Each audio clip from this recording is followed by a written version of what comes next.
Good morning, everybody. Welcome to Blue Abroad Saturdays, 10th of July, round 17 coming up, and it is an enormous game. It always is when we play the Cats. It gets the cockles burning a little bit within me. Riley Staraj is my name. I am joined by the fantastic Dom Payne. Dom, we were talking offline just before how big today is. It's really a season-defining game, mate. Huge game, mate. Thank you very much for having me on the show. It's great to join you and the viewers here today. What a huge game. I mean, 2 wins in a row. It's not often that we get to say that. And then, if ever there's going to be a test, it's going to be against the Catters. I mean, we've failed at every attempt this season in terms of playing against top 8 sides. But what a better way. There's no better way than to beat the Catters at the MCG. If we can pull that off, I'll tell you what, David Teague will be feeling very happy. I know you were saying that it's a big game for Teague. What do you think about that? It is an enormous game for David Teague. I know that, we don't want to keep banging on about it or anything like that. But if he can claim that, it's a real scalp for him. It's one that you just mentioned. We have failed consistently against top 8 sides. Our record this year is 0-7. So it's a huge game for David Teague. Just to show his wares a little bit. I think Geelong are gettable, which we're sort of going to go into a little bit with this show. But if he can pull off this scalp today, we get 3 in a row. I think he's going to sleep very well this evening with that knowledge. So, looking into today, what was your first thoughts at the start of the week? It's sort of always what I like to reflect on. What was your thoughts at the start of the week, going into this game and after our performance against Fremantle? Man, I really want us to beat the Cats. I mean, that was my first thoughts. I mean, it's set up perfectly for us, actually. With everything that's going on with the review. How we've been struggling as a club. It's not like we've been blown out of the water by these top 8 teams, but it seems to be a mental thing. We just can't seem to bring that consistency that you need to play against the top 8 teams in order to get a result. 7 attempts and 0-7. But here is a fantastic opportunity for the Carlton Football Club to really turn a corner. And, I've always believed that we have the list to do it. And, we also seem to have the depth to do it.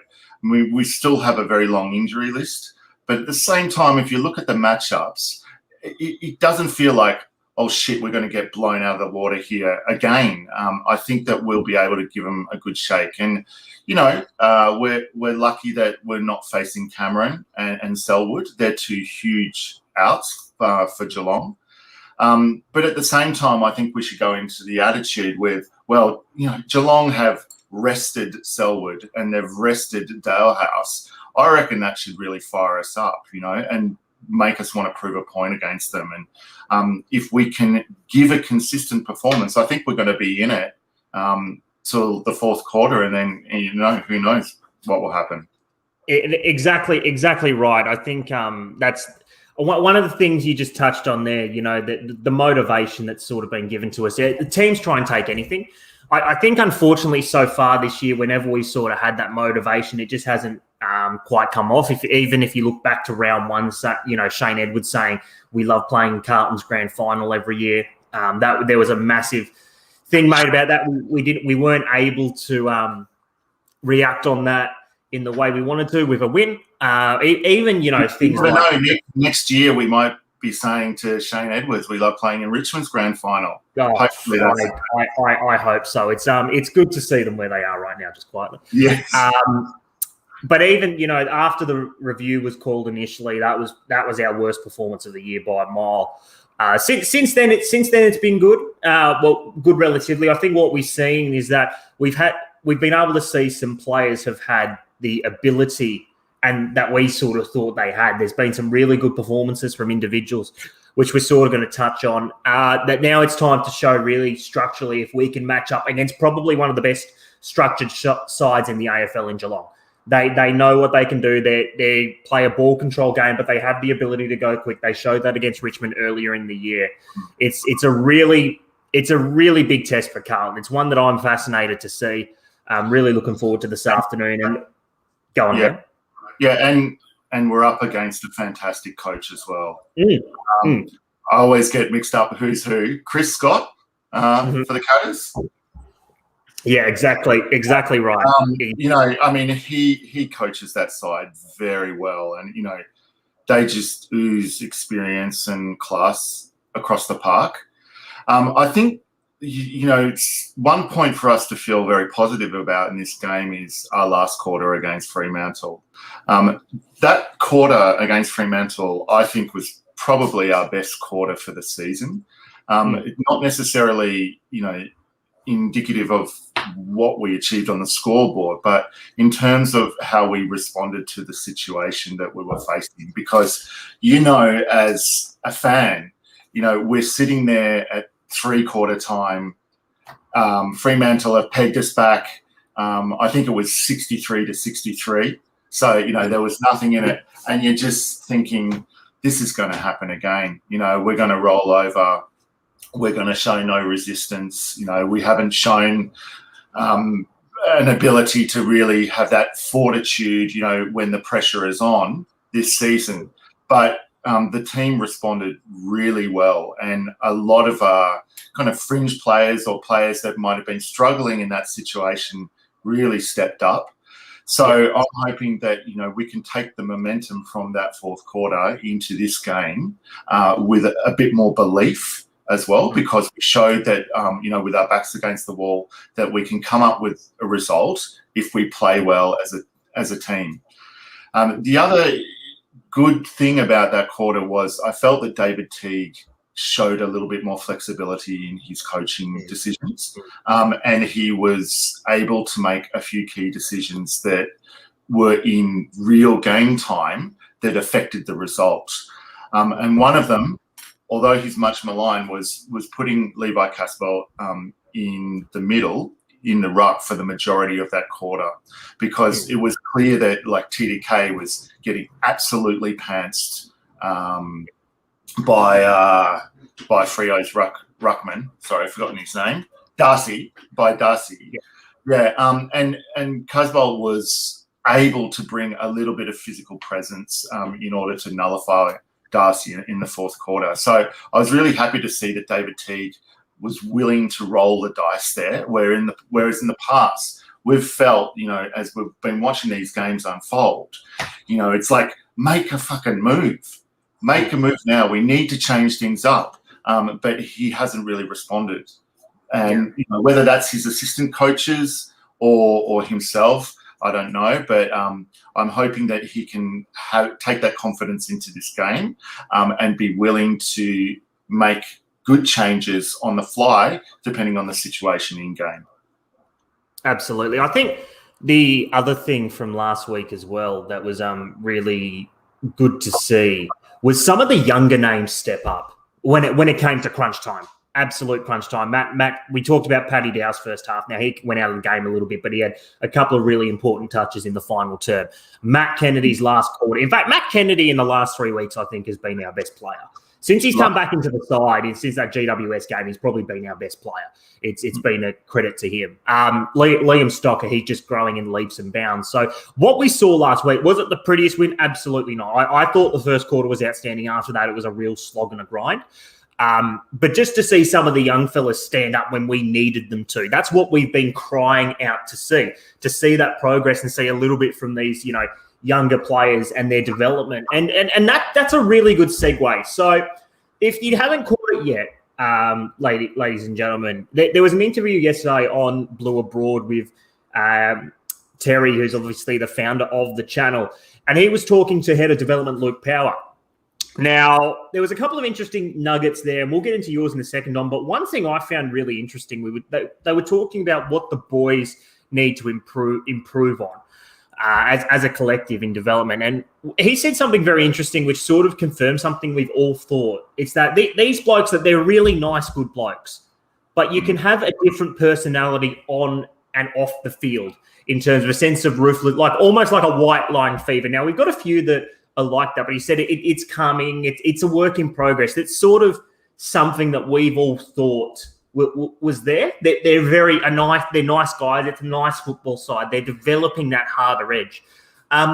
What did you take out of it, Dom?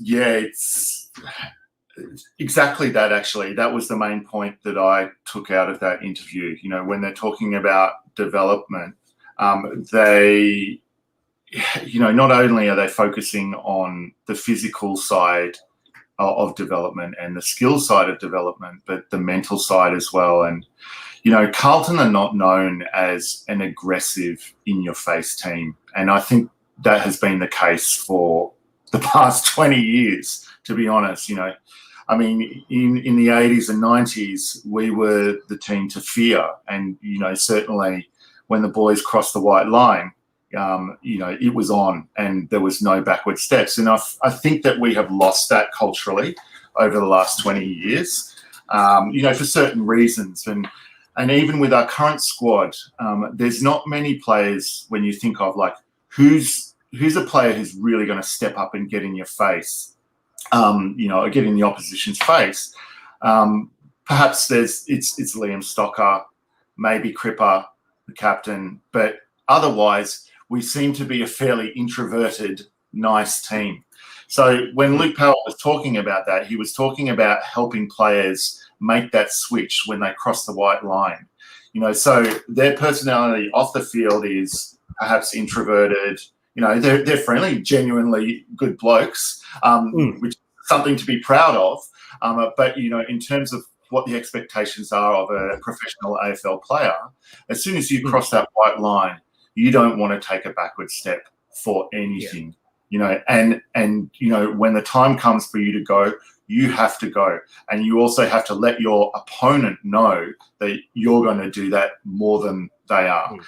I think that we've seen a little change recently. You think back to the Adelaide game and Lockie Plowman, you know, when I think it was Wiedering that was bowled over, you know, in the back half, and he got that dirty shove.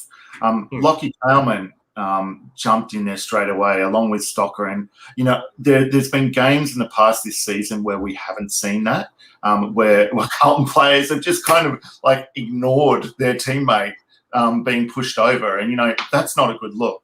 So, you know, even if they do get a financial penalty or, you know, we have a free kick paid against, I think that there is merit in us showing that we're not going to give a backward step or take a backward step at all.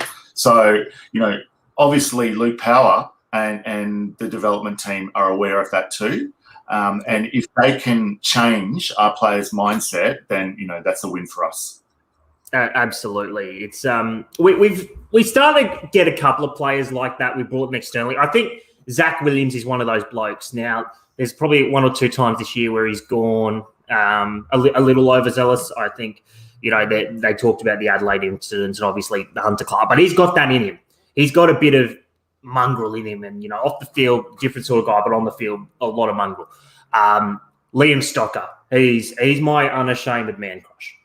He just is. I love him. It's just the way he goes about it. Really? It seems to be a number of podcasts where, you know, the hosts have got man crushes on Liam Stocker. And it's easy to understand why. You know, he brings it both on and off the field, I reckon. Yeah, he does. He seems like a very upstanding young man, but when he comes on the field, he just doesn't take a backward step. And he gives it everything. I even think guys like Lockie Fogarty, he's got it in him as well. So it's good to see we're starting to get a few of those sorts of players into the joint, and that we've been able to develop that. Now, time to bring in the first guest of the morning. We have got someone who has written one of the best opposition analysis that you will ever find, and his name, of course, is Dan Pommy Williams. And I've got the great man from Western Australia who I haven't met too many more people that know more about footy than him. Dane Rawlings. Gentlemen, good morning. Morning, boys. How are you? Yeah, Jesus, your intros get better, don't they? Well, I made sure not to bring up the Yorkshire puddings this morning at least, or William Wallace. So I thought I'd vary it up a little bit. It'd be dinner time in England, wouldn't it? It would, I think. It'd be about 10 or 11 o'clock, wouldn't it? Yeah, something like that. Are we still back at that thing of asking the question, am I in England? Are we still there? Are we still there? That's good. Well, Dan, It's coming home, mate. It's coming home. Dan, isn't that a window in the background there? If you are in England, that certainly is, a window rather than a painting. Yeah, we haven't upgraded to HD technology yet. Everything still looks like it's been painted in the Renaissance period. That's right. Well, I was watching the Scottish Open last night with the golf, and it's obviously summer over there, and it was 11 degrees. I mean, seriously. It's 11 degrees in Scotland. One of the first places I worked, a place in Leatherston, that we actually had to close the golf club down because it was 25 and people were passing out. That is no word of a lie. That is no word of a lie. People were literally passing out. It was deemed too dangerous to play. It was the hottest day in something like 122 years. Jesus. Dan, I'll tell you what, I'm going to have to get a PhD to understand your analysis. That was very good work. I managed to catch up a little bit of it last night, and I'm hoping that you can go into a bit more detail, if that's possible. Explain to the fans, how you think Geelong will approach this game, and also how you think we can beat them. Oh, well, thank you very much for the kind words. First of all, PhD, I think people need a PhD a lot when they talk to me, mainly just to decipher what I'm saying because of my accent. But it's good to know that my work also sometimes requires a higher level, but definitely can go into that for you. I mean, obviously, if anyone hasn't checked that out, I can't bring the slides up at the moment, but obviously how they operate genuinely is they're a very ball retentive side. It's kind of unique to the AFL nowadays. They play a very archaic way of football almost. They're very slow, methodical and precision in what they do. It's like a death by 1,000 cuts. Geelong aren't going to run you over like a Richmond or a Brisbane with like devil-may-care football. That they do everything with a reason. Scott has them very regimented for a reason. I think particularly what is interesting about them is their midfield in the clearances and stoppages is one of the few sides that favours going backwards to go forwards. Most sides bomb it forward. So their entire work is built around stopping you getting the ball out and kicking it long to their advantage, which is their interceptors. And if they can't get it out with short balls, that is what they're aiming for you to do. So the way to beat them really is to go quickly. You've got two options. They play an extra man, usually the big cav dog, the steeple chaser from Russia, big Marco, come up from the back line, and he actually comes into the midfield. So they effectively play one man up just to stifle that ball movement of the opposition. So you can either bring a man up with you and risk that, or the more logical way to play is utilise your handball and hit them as they don't set up. They do set up very well, but pace has hurt Geelong.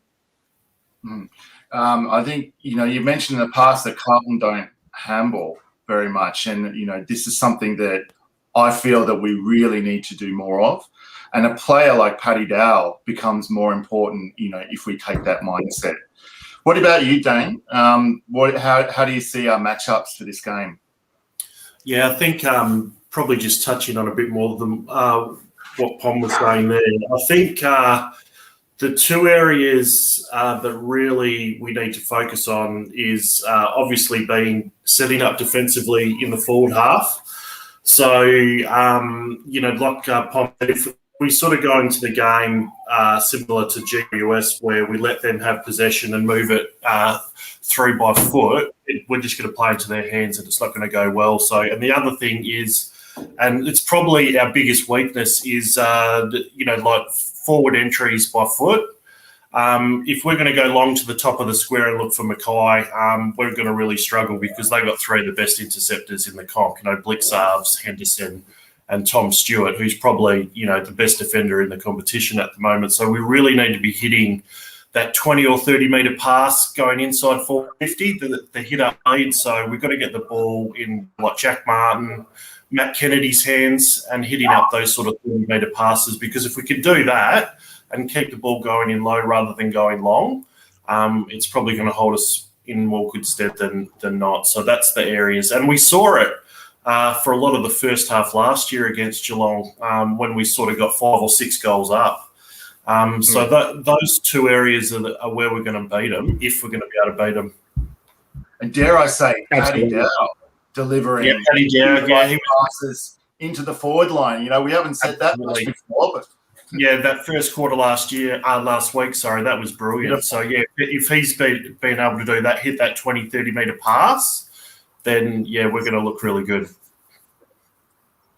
Now, there's one thing a couple of really things that I've been interested in the last couple of weeks, and I've talked to both Dane and Pommy about this offline. The first thing is, it seems like there's been some defensive tweaks in the last 3 weeks since the bye, getting more players, going behind the ball, the extra man, the winger pushing back and whatnot. But and leading to that, what I've noticed is that the last 3 weeks have actually been, in terms of the team total distance covered, in terms of run efforts, has been by far the least of this year.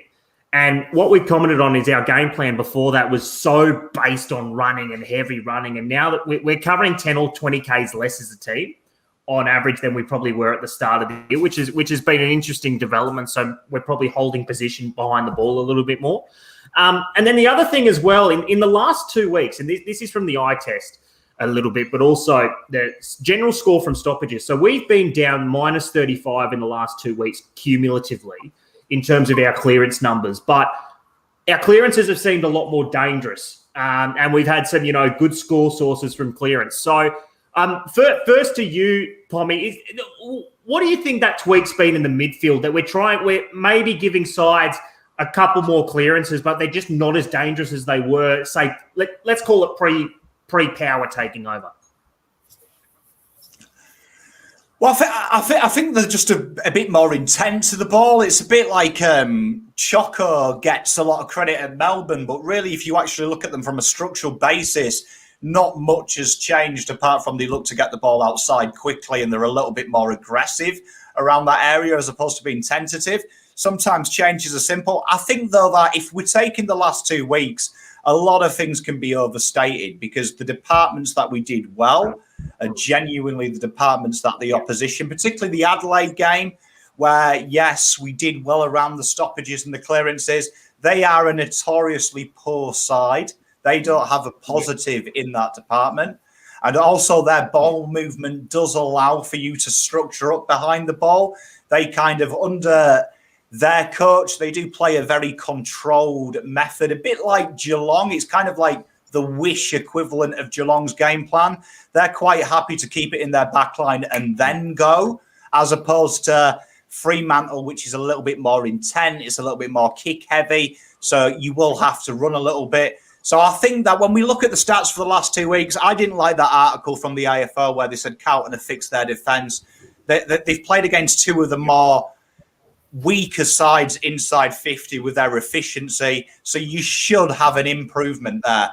You're going to see a lot today, though, of if anything at all has changed. Geelong are, for me, in my opinion, the best stoppage clearance side in the competition. They don't win centre clearances, but they win stoppages exceptionally well because of the way they structure up and move in walls. So we're going to see it this week. I do think Power's changed something. I just think it's the intent. I think players have got more of a license to get up and about and run the risk of losing their man by attacking the ball a bit more aggressively. What about you, Dane? Yeah, no, I think what Pommy said is spot on. And like you said, like it's only sort of been Adelaide and Fremantle, but there has been a bit of a shift, sort of obviously setting up defensively. Guys are pushing back harder, sort of working as a unit in like 8 or 9 guys rather than just the back 6 playing on one-on-one. So, and one thing Geelong will allow us to do is set up defensively. If they get their hands on the ball or the stoppage, they look to go backwards or sideways, for that chip kick and then move forward. So by them doing that, it's going to allow us to get numbers back, and that's what we have to do. We need to make a quagmire of their forward line.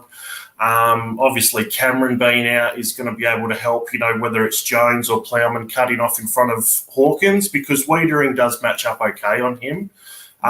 So it's a two-pronged thing. Number one is obviously not allowing Hawkins to get one-on-one with Wiedering. And then also when the ball hits the deck, because for a big boy, Hawkins is pretty good, score involvements and goal assist, stuff like that. Hawkins, outside of, like being probably top 5 in goal kicking, he's also very good at, like bringing other players into the game.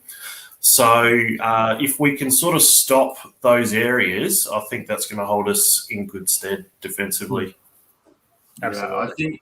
I think our defenders' ability to leave their man and halve a contest or double a contest will be really important in this game. I know. Last week the Cats, who'd they play? Well, they had a very good win, but like in the second quarter, they had 12 inside 50s for 8 goals. I mean, that is super efficient, and that just shows that they're willing to bide their time and then, wait for an opening and then take their opportunity, something that we don't do well at all. So, it's going to be a huge test for our defence.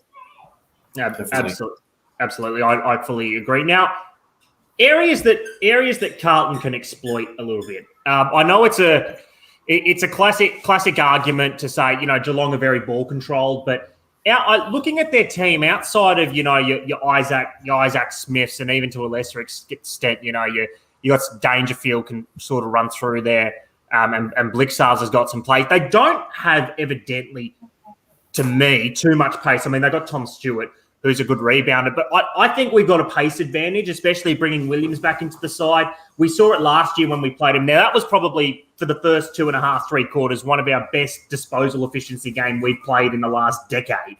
So that helped, but we were able to outrun them a little bit. Do you see similar today that we've got some pace to trouble them potentially going forward?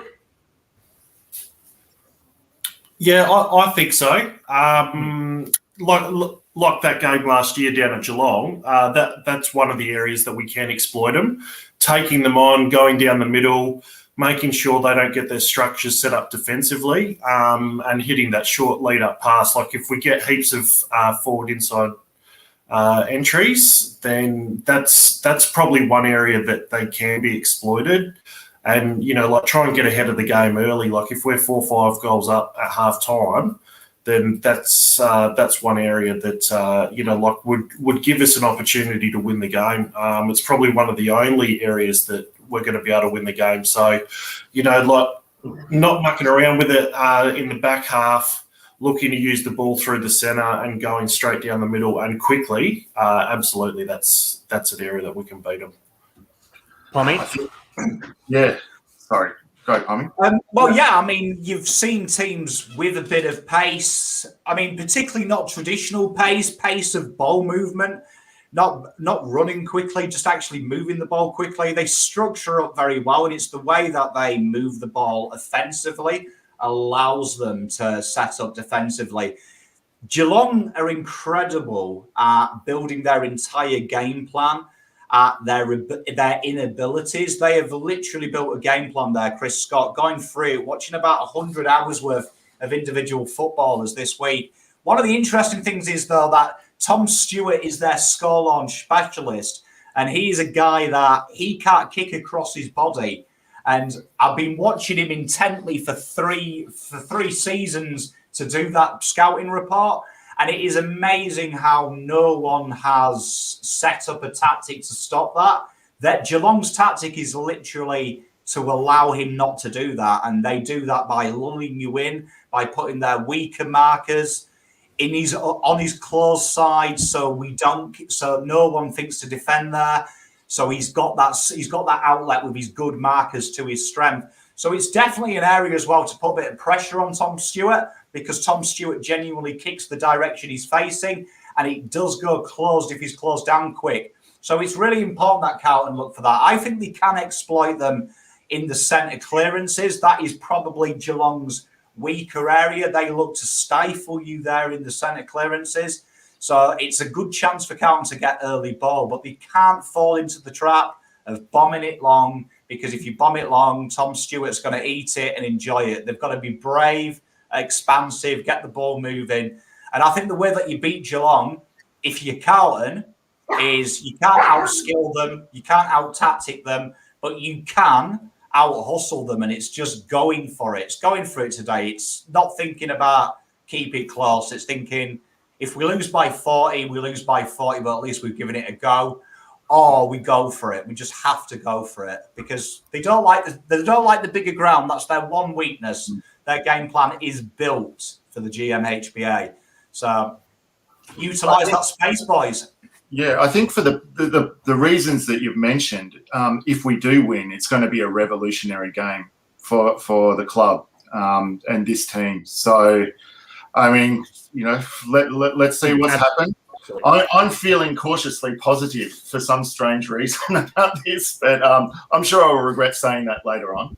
Look, I just wanted to touch a little bit more on the I wanted to touch a bit more on the key match. So, Dane, you're talking a little bit about Hawkins and Weeders. Where do you see the key matchups in this game? Well, that's one. Also, the Mackay matchup. I haven't sort of looked too much into it. I'm not sure who's on him. But yeah, I guess also it's going to come from, or especially for us, probably not so much key matchup. It's going to be the second tier guys again standing up. So, like last week, Dow, Kennedy were really, really good in the midfield. So we're going to need those guys again, because, Dangerfield's going to bring it. That Tom Stewart's going to bring it, those guys that are all Australian calibre. So it's our second tier that are really going to, make us stand up and counted. So if those guys have another good game, like Riley sort of said, Kennedy's probably been our best player the last 3 weeks. If he can have another good game tonight, then we're a real chance. Prediction, lads, before we let you go. Start with you, Pom. I will hope for a Carlton victory. Geelong by 22. I'm gonna. And this is totally not like me. I'll throw a bit of froth in there. Carlton by 3 with the Mackay snap from the pocket after the siren. He's been on the show 10 minutes and he's fucking tired. He's got the Kool-Aid. Thank you, gentlemen, for coming on. Thank you, guys. Yeah, boys. Have a good one. Well done, fellas. Thanks a lot. Thank you. Now, we do have a very special guest of the morning. We've got Dean Rice on the air, 234 games as a player, 116 for the Saints, 118 for Carlton. Dean, can you hear us, mate? Yeah, I can, mate. Mate, thank you for joining us so much. It's always good to have people like you on. I guess what we wanted to start with this morning, your career, 15 years, there was a bit of adversity there in terms of, the knee injuries that you had. We were talking a little bit just before you came on, about mental resilience and, that sort of thing. And you evidently showed a bit of it in your career. How would you describe your journey as a player? First for the Saints and then for the Blues? Obviously, playing 15 years at the highest level, if you started that at the start of your career, and you'd take that any day. But obviously, as you mentioned, I had 2 knee injuries through those years too, which were challenging. But I'm a big believer out of anything, out of adversity or whatever it is, there's always positives that come out of it. And when those sort of things happen, you just try and find the positives that do come out of it. And one of those positives was obviously playing a premiership side for Carlton in '95. And wasn't that a great premiership? Yeah, it was a fantastic team and a fantastic memory now I'm just hoping that that there's one around. Absolutely. I just wanted to touch on that a bit more. I mean, 234 VFL AFL games is a remarkable achievement, Dean. You know, considering the fact that you came back from 2 knee injuries, and it takes, I imagine, a special kind of resilience to be able to do that, and especially so in that era when maybe treatments weren't as advanced as they are now. What kind of mindset do you think is required for an AFL player to deal with those injuries in order to bounce back and still perform at the highest level? As I said before, it doesn't matter what happens to you or what you're facing. There's always a positive that comes out of it, and there's always a door that will open up because of that unfortunate issue. And it may be small, it may be big. You've just got to find that positive, and it will be a positive. And if you get the opportunity, you just got to take it. And at no time did I ever think that I wasn't going to play again. I know, that back in those days that, you know, to recover from 2 knee injuries, let alone one, was unheard of. But also at the same time, you know, if you've got the right people around you and the support, I know the Carlton Footy Club supported me a lot back in those days, and for me, that's all I needed, was just someone to believe in me and back me, and I knew that if I put the effort in, that I'd make my way back. Of course. Dean, I guess what I want to ask you, being a fan, I guess, of the younger generation, I've always been intrigued about, you know, the culture of success at the time. When you came to Carlton, now you transitioned from St Kilda, who admittedly they made a couple of final series in the early 90s. When you came to Carlton, what was the first thing you sort of noticed walking in to the building? What did you see in terms of the standards, the, you know, expectations on the club? It was such a, you know, finals or bust mindset that we've lost Dean there, it looks like. See if we can get him on.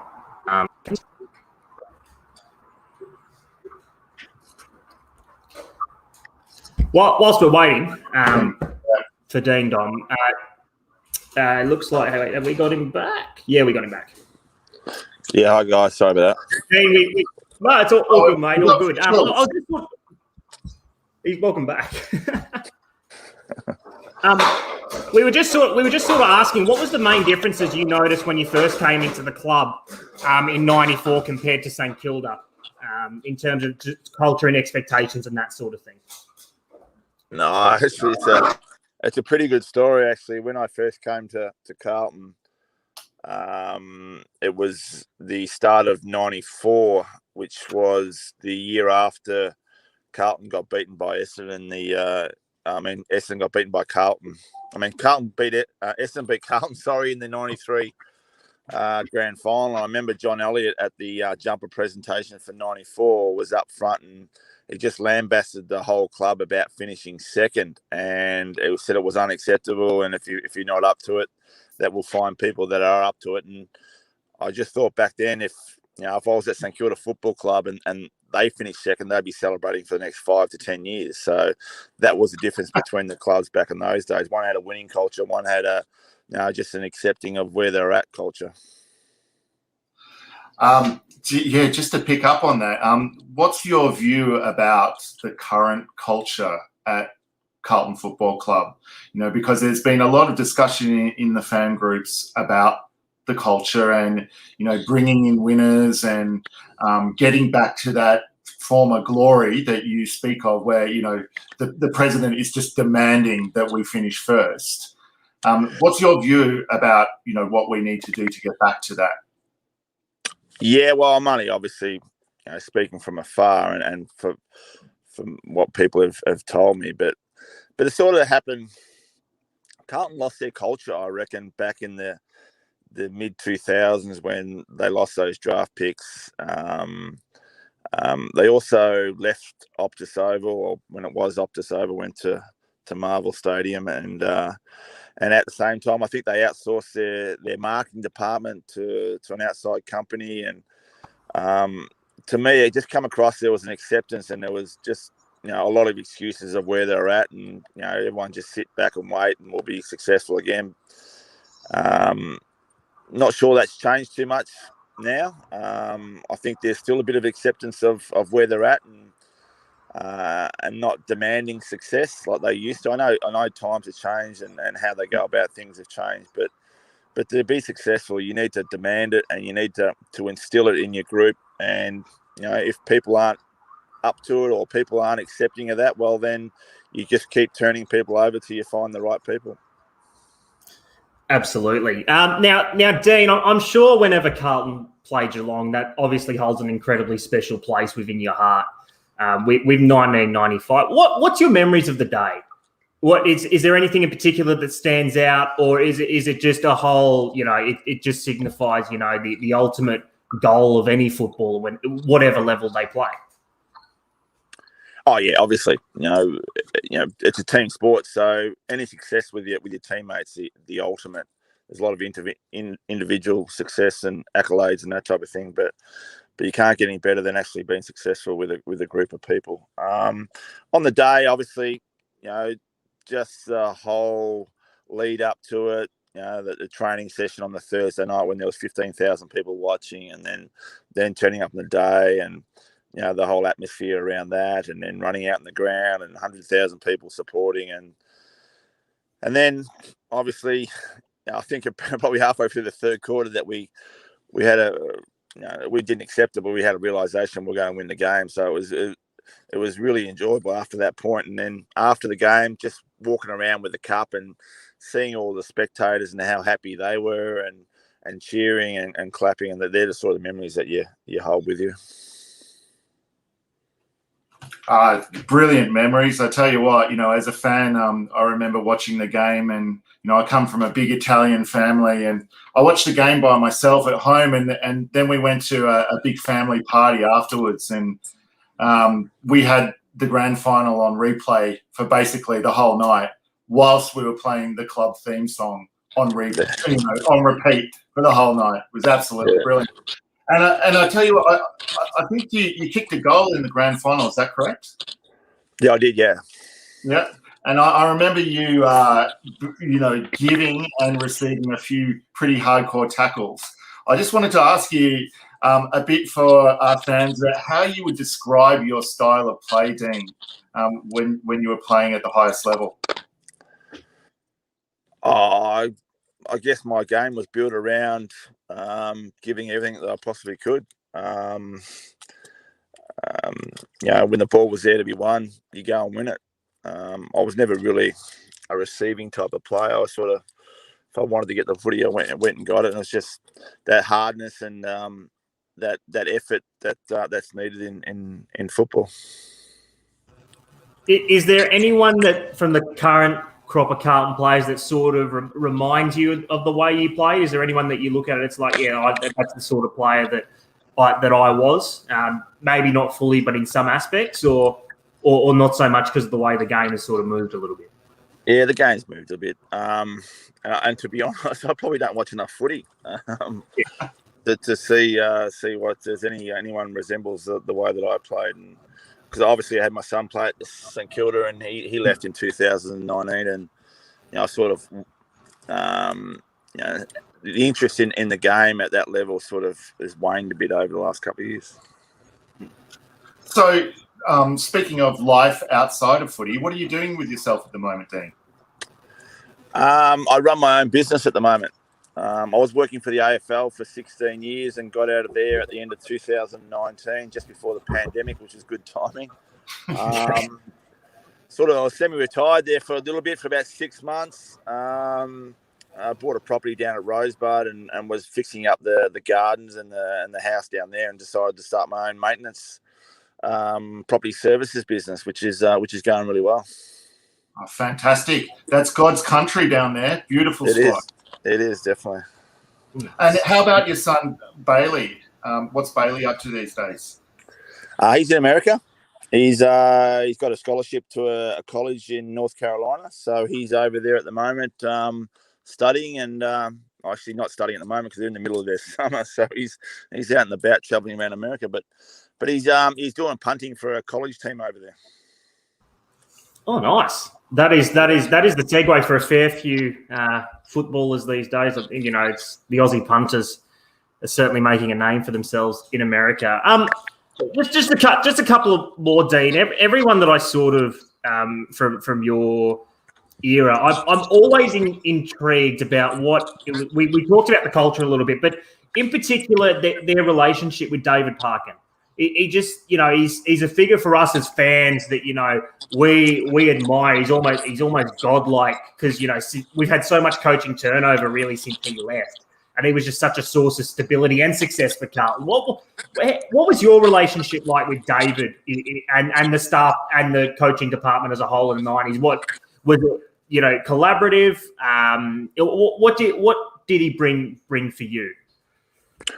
Oh, yeah. For me and David, it was like a father-son relationship. He was like my second dad, really, because he obviously was passionate about the game and the way he coached, but he also had a care and a passion about what you did outside of football too. So for me, other players may be a little bit different, but for me, that if I needed a conversation or have a chat to him about not just about my footy, but what was going on outside football with my life, you know, the door was always open. So I had a great relationship with him.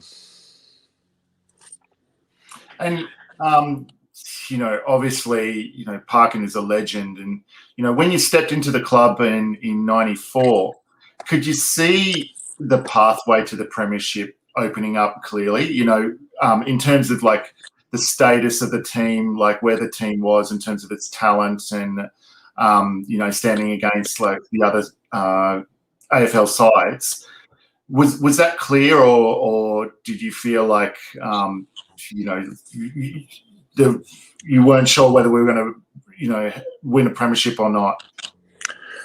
Oh, you could sense that once we got a roll on, and I think we won the first 7 games of the year. We lost a couple of games, then we started winning again. I think, you know, the confidence and the belief grew, and probably halfway through the year, we knew something was special going to happen, and that drove the group to know that there was something happening, and you want to be a part of it. So everyone was trying to do their utmost to stay in the team or be a part of that team. It was a very special season indeed. I tell you what, like the 2 games that you lost was against, I think, the Swannies and the Saints, Yeah. which was like, they were both like bottom of the ladder teams.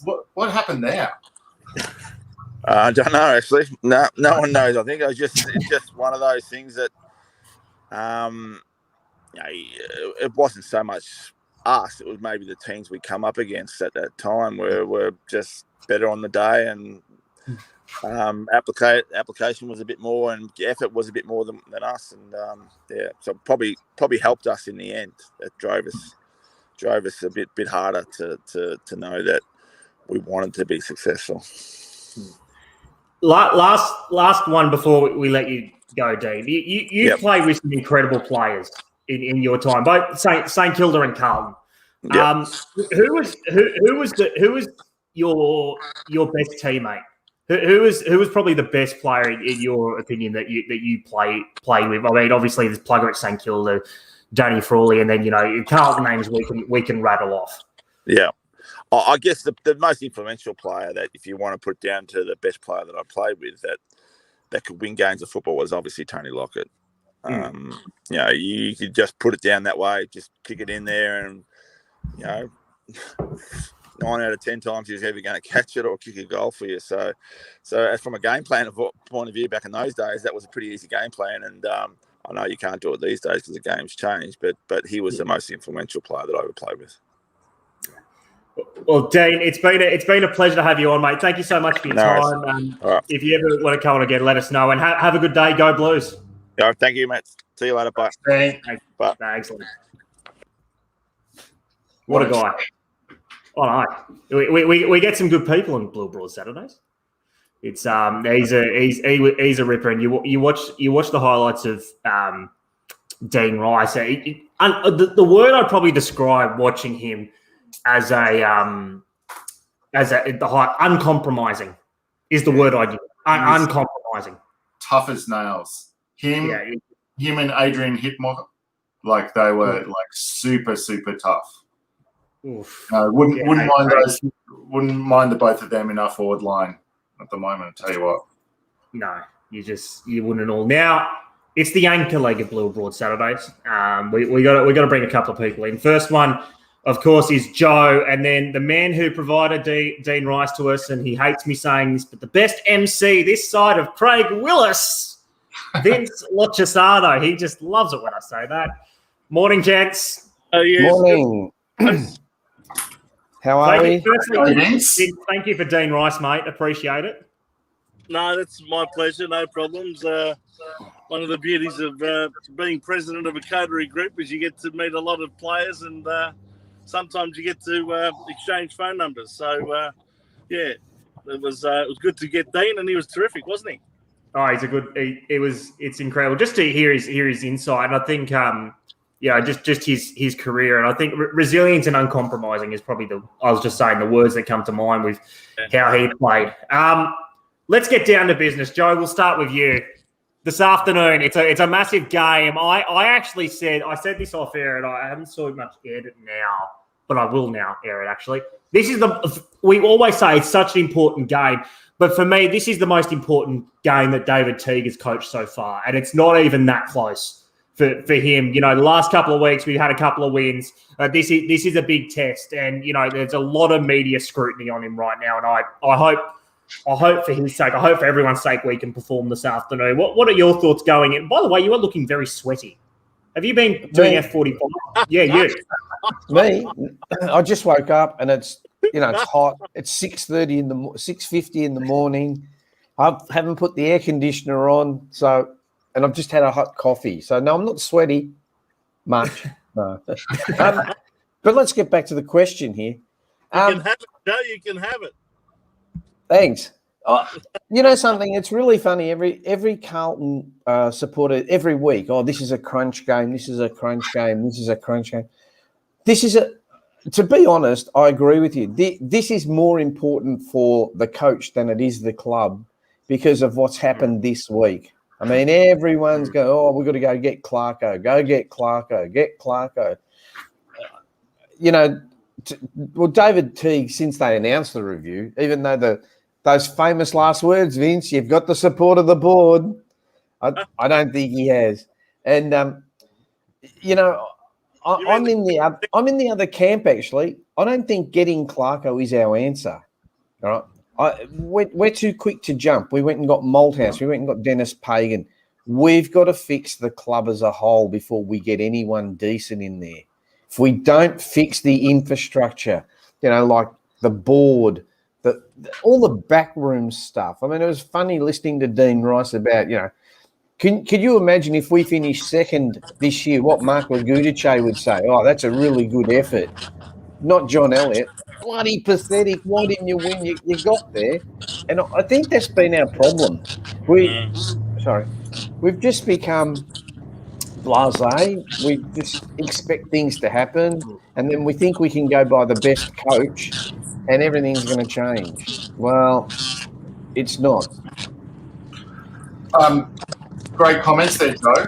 I think everyone's realising this game is a massive one for David Teague.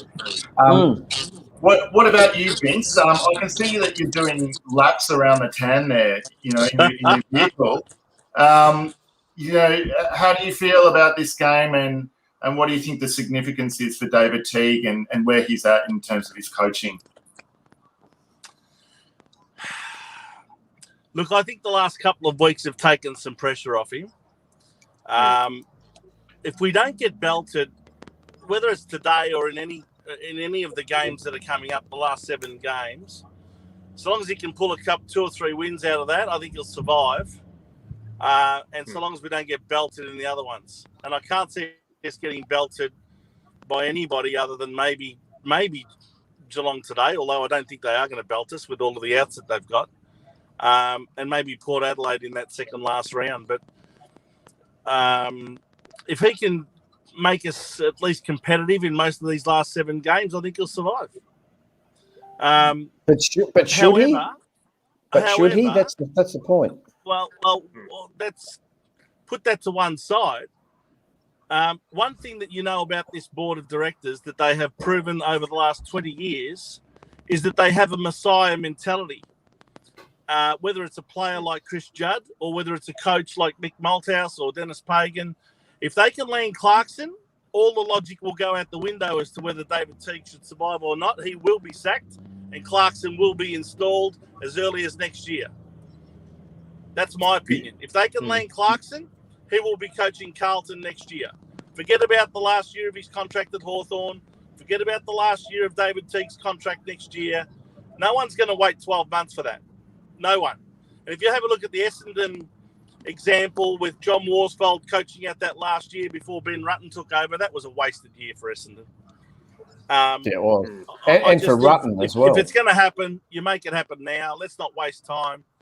And let Sam Mitchell take over at Hawthorn, and Clarkson will come to Carlton. And if the board is able to land him, they will. And if it means throwing all sorts of money at him, well, they've done it with players. Why wouldn't they do it with a coach?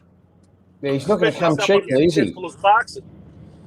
I tend to agree with you, Vince. Really, the game today, to answer your question, Dom, it's got relevance for Teague in terms of his own survival, whether they get Clarkson or not.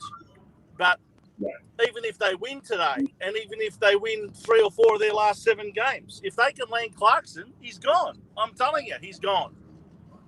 Because I don't think that this board has the confidence in Teague to actually coach us to a premiership. Otherwise, they wouldn't have even called for this review. It's the old saying, you never call for a meeting unless you know what the outcome of the meeting that you want, and it's the same with the review. You don't call for a review unless you know what the answers are. So, I've always said their only need for a review is to land scapegoats. It's to make someone else take the blame for what you as a board have been incapable of achieving. And that's why they've gone external, to get other people to say, this is what's wrong with your football club. Yeah, it's an interesting point. Whether there's no real impetus on us to speculate right now, especially when we've got David Teague in the role. We got to back in who we've got at the moment, whether we like it or not. I agree. You don't call a review unless there's reasons why. But I agree with you. And really, if David Teague can land another 3 or 4 wins before the end of the year, he should survive, and he should coach his 3rd year. But I'm telling you, when all the rules go out the window, if you can land a coach like Clarkson, and if they do land a coach like Clarkson, all of the logic that you want to apply to the situation goes out the door. Exactly 100%, right. 100%. Where can we get Geelong today? Everyone's talking. There's been a lot of talk about where Geelong are going to get us and what we got to defend. But I think you spoke of Woosha before it a little bit, and it reminded me of something he said in his first year at West Coast. He's like, I'm not necessarily that focused, which might have been his downfall at certain stages, on what the opposition can do. What can we do to the opposition is what I'm focused on. That probably helps when you got Ben Cousins, Daniel Kerr, and the like running around for you. But what can we do to Geelong today to worry them? We'll beat them on pace. If we can get pace through the midfield and stop bombing it to Tom Stewart. I mean, because other than Liam Jones, he's probably the best intercept mark in the league. So just got to keep it away from Tom Stewart, and we've got to move the ball quick. But I'm scared that our skills will let us down. We do it, then we turn it over, and then it comes back at 1,000,000 miles an hour, and we get scored against. And hopefully we can get the ball in Adam Saad's hands in the right position. Saad has been incredibly consistent, but the one thing that he probably hasn't been able to maximise is his delivery into the 50, because we've often got the ball to him when in difficult positions. So it's harder for him to make that run through the middle. So I would love to see that. for him to receive the ball from the right and then for him to like carve through the middle. I think that's really going to hurt Geelong if we can do it well. And the same with Zach Williams. That's right. You know, Yeah. I can run. No, but that's if they get a run off the bench, Joe. Don't forget, you know, have you heard the latest rumour that apparently Matthew Owies is on a contract of $700,000 a year?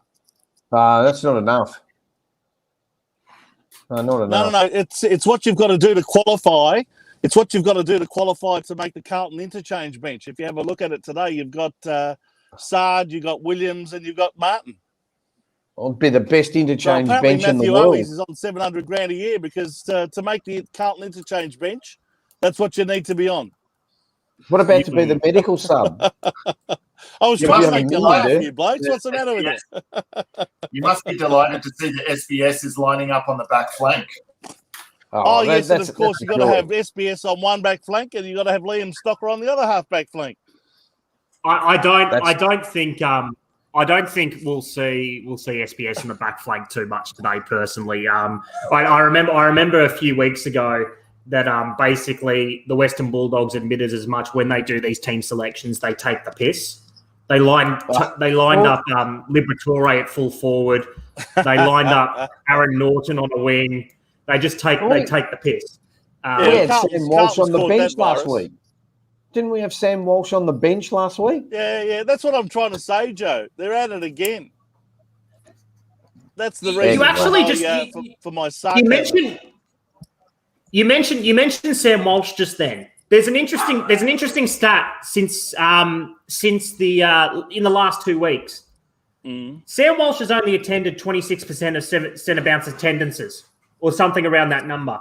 It's one of the they put him back on the wing again, like they did last year a bit. The most attendances basically have been Kennedy, Dow, and Cripps. That's a noticeable shift in what we've done, I reckon. What do you guys think of that in terms of that sort of shift, how it's helped our midfield? Vince? Well,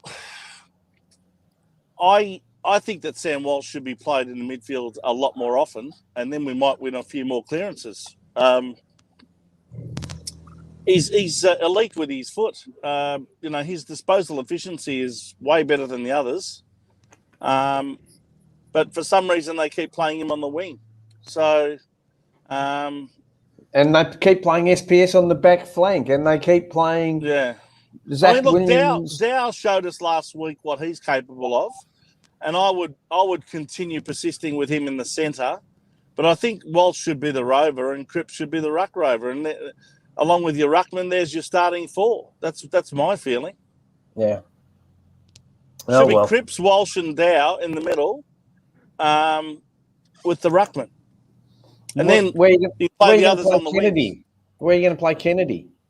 I would play Kennedy up forward, but he hasn't performed for us up forward. Yes, he has. If you give him half a chance, he can rest up forward. I certainly think he has impact. Well, obviously, there's other midfielders that keep running through the midfield, and they keep rotating. I mean, Cripps, Walsh, and Dow are not going to be playing there all day. They're still going to be rotating, aren't they? So there's going to be other players involved in the midfield. It's just a matter of when their turn is. Well, let's hope we can win. Yes, I am, fellas. Yeah, I think one of our viewers, Stephen Giacomo, you can see his comment on the screen. Ed to JSOS rotating on Danger, Jones on Rowan. Danger and Rowan are two very difficult matchups that we're going to face in this game. I think that Stephen has a good suggestion there. With Ed and JSOS rotating on Danger, I'm not sure if we're going to completely be able to nullify his influence. But where do you see some of the key matchups in this game? Well, I'll leave it to you, Joe. You're the matchup king. Oh, jeez. Well, waitering on what's the guy? I've just had a mental blank. The full forward. What's his name? Hawkins, right? He's a big, strong lad, and I think he might need a bit of help. And I think Jones on Rowan, I reckon they'll end up playing Plowman on Ryan. Who are you going to put Plowman on? This is the point. Ed and JSOS rotating on Danger. Well, JSOS will probably be our resting ruckman. He wasn't he in the ruck last week? JSOS? No, that was the week before. A couple of weeks ago. Yeah. A couple of weeks before, Joe. Yeah. I think Ed definitely has to run with Danger, but he won't be able to run with him all day. I think Danger will be too fit. They might even put, I know I was going to say Kennedy, but Kennedy's probably too slow for Dangerfield. Hey Riley, what does it say? What does it say about Geelong's level of comfort about playing us that they decide to rest Selwood? It says a couple of things. I think the main thing for me though, more than anything, Geelong's done this though consistently over the last few years. I think that, and that's where they're gettable today. They're just priming for a finals run. They're waiting for the final. Nobody gives a shit what Geelong do from March to August. Nobody gives a shit. They'll just get there. Geelong tick. They're in. Wait till September, and that's or October in the case of last year, and that's what everyone's waiting for. So I think they're just going to bank enough wins to make the top four, and then they'll really try and unleash in the final series. You mentioned Plowman before there as well, Joe, who's going to go. I think Rowan could be the guy because Rowan's traditionally the type that we've struggled against. Heaney killed us. Toby Green killed us. He's the one that we struggle against, even more than small forwards. It's that medium-sized forward. But he might get the Rowan matchup. He could get the close matchup. And in terms of Ed tagging, I don't even know if Dangerfield's the one we tag, to be honest. Do we almost – and that's a really big call. But do we shut down Cam Guthrie instead? That's what I'm trying to do. Guthrie is the best player this year, I reckon. He's very close. Shut down Guthrie. As good as Dangerfield was last week, if we have to make a move, we make a move. But I think Guthrie's the danger. And even Menengola, because Menengola to me is probably their best kick. Like just the targets that he can hit are ridiculously good. Bit of a tongue-in-cheek question, but who's going to chair off Lockie Henderson today for his 200th? Bryce Gibbs and Mark Murphy will come down and do it. I think. That's good. Oh, what's happened to Vince? Hang on, guys. That's good. Glad we got that. Yeah. Anyway, I've got to shoot off soon, so I'm going to give you my prediction. What's the weather first? Do we know? Do we know what the weather is in Melbourne today? Is it raining? Is it? Well, let's look at Vince's background. It looks like it's sunny. Sunny? Yeah. 7 degrees. Oh, sorry, I don't know what happened there. I might have lost you because I'm on the road, but heat wave. I reckon. I reckon it's going to be pretty good today, weather-wise. It's going to be nice and fine. Yeah. Look, as I say every week, the heart can't go against Carlton, but I can't see us winning. I really can't. I mean, our skill level isn't up to the level that I think David Teague wants us to play. And, we've got to move that ball quick. And I don't know. I know we're on a winning streak of 2, but we haven't really beaten anybody. So, have a look at Adelaide last night. They played a game of football and kicked 2 goals. What's that say about us? That we nearly let them beat us. We got within 10 points, but I know it's different. But Geelong by about 4 or 5, I think. It's a great match to buck a trend. I mean, when was the last time that we've won 3 games in a row? Can you remember? I know we do, Dom. We do match up well against them, though. That's just I think Dean Rice was still playing, Dom. Yeah. In all seriousness, round 17 to 19, 2019. Yeah, the last time. There you go. No, it's not that long ago. But the point is that Joe's making is that we're winning against teams that have proven that they're not up to making the final 8 just as much as we're not up to making the final 8. This team, Geelong, is not only a final 8 side, they're a premiership threat. And exactly, if they can afford to rest a guy like Selwood when they've actually lost a potent forward like Jeremy Cameron, And still bring in class. And still bring in some classy players. That just goes to show the level that they're at. I think Mitch Duncan is a big loss for them. I actually think that Mitch Duncan and Cam Guthrie are now the two best midfielders in the Geelong team, and they've actually surpassed Dangerfield and Selwood. But that doesn't mean that Dangerfield can't do some damage, as he proved last week. So, yes, to answer your question, Riley, I would definitely be going for Cam Guthrie. I think he's a major cog in their machine. They are vulnerable without Mitch Duncan and without Jeremy Cameron, but we would have to be playing out of our skin today to unsettle them. And I think that's the best way we can unsettle them. The way that Joe said is to use pace. We've got to almost play like Port Adelaide does, like Western Bulldogs do. Move that ball as quickly as we've moved it all year, and that's the only way we're going to be able to win. If they get us into a slow pattern of play, I think we're gone. That's it. Final prediction, Dom? I've decided that I'm going to be more positive about this football club. So, like I said last week, been drinking the Kool-Aid, Dom. Carlton by 90 points again, Dom? I've always got my elixir with me. I'm going to go for the Blue Baggers by 90 again. Maybe 91 this time. Carlton by 12. Carlton by 12. Joe, what do you think? I will be guzzling the Kool-Aid by the gallon. Geelong by 4, but I hope Carlton by 2. But don't worry, I'll be... Vince? I think a lot of these clubs come up against us and they're quite happy to just win by 4, 5, 6 goals. That not even bruise-free football, Vince. Bruise-free football. Exactly right. And you know what? They're quite happy to have a bruise-free football game against us, win by 4 or 5 goals and move on. Next. And we've seen a lot of losses this year that have been exactly like that. That if they had to really put the foot to the floor, they could have won by 10 goals or more. But they just go through the motions and happy with a 4-goal win. I think that's what will happen again today. Geelong by 29. Come on, Vince. No, Geelong by 29. Good on you. Look, my head does say the Cats, but my heart, I can't tip against Carlton. And my heart says Carlton too. I don't know. My heart keeps getting broken. Yeah, me too. But me too.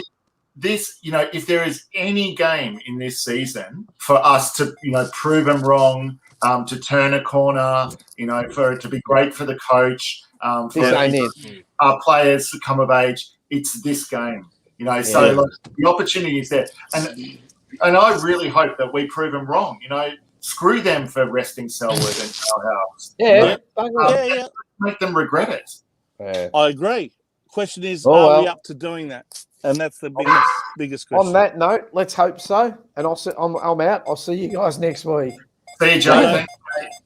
See you, boys. Thank you, Joe. And that's about all the time we've got for today. It's been a ripping show. Dom, thank you. You are an incredible co-host. Vince, thank you. You are an incredible anchor. Thank you to everyone who's watched. Thank you to Dean Rice. That was outstanding. And let's hope if we win today and we go into those fuckers from Collingwood next week, and we're just a bit more up and about just to get our heart broken again. No, we don't want our heart broken again. Go Blues, gentlemen. Pleasure having you on. Go Blues. Riley, thanks, mate. Thanks, Vince. Thanks, Go Baggers. Thank you. Go the Baggers.